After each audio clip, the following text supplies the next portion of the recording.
Hello, Stephen Dean speaking.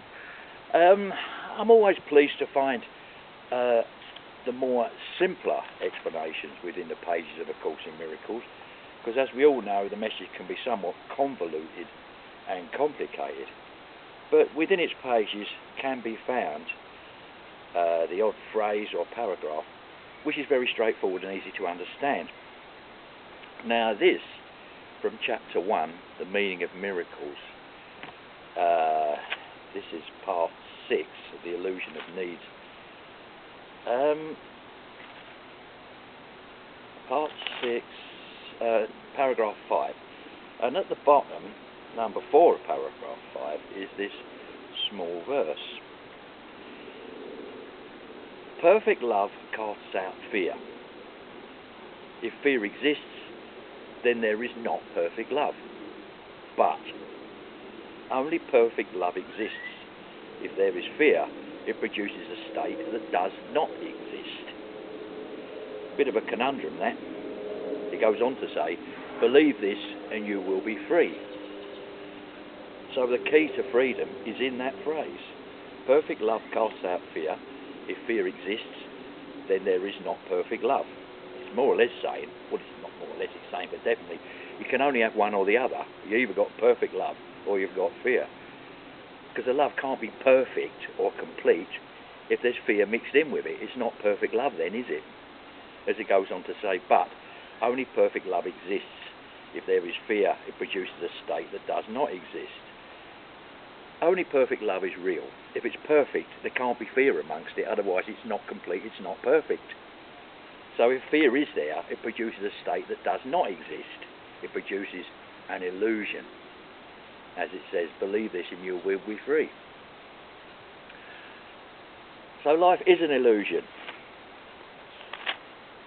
Another paragraph a bit further on in chapter 2, where it says simply, what it says in dreams seems to be very real, yet the Bible says that a deep sleep fell upon Adam, and nowhere is there reference to his waking up.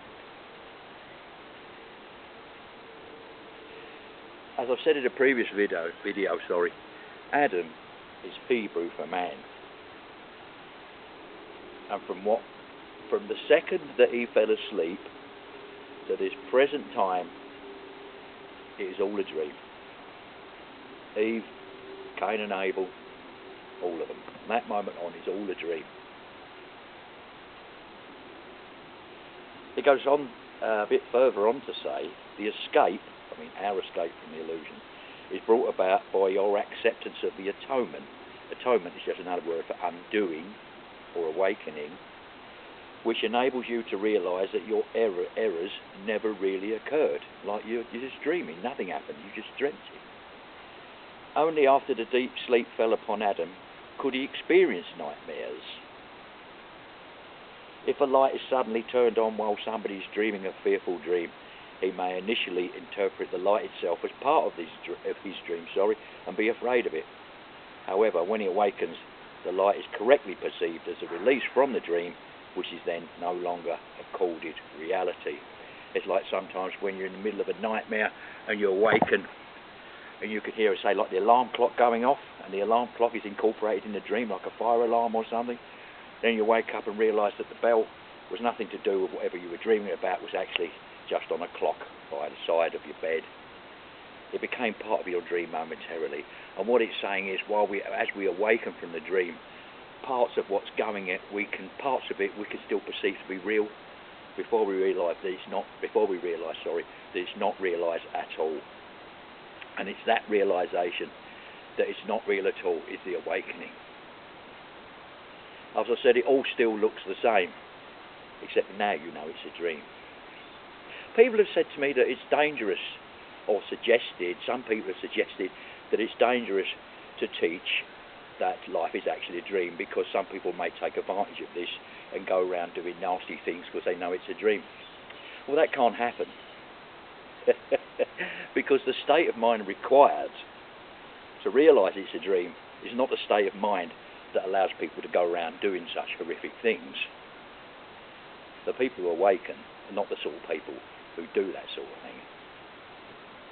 Not because they're better than anybody else, It's because the process needed to awaken eliminates any kind of urges to do anything negative like that. So that argument is worth nothing. A Course in Miracles is the truth, and the only truth. And one day everybody will know it. And that day isn't that far off, actually. Okay, thanks very much. See ya.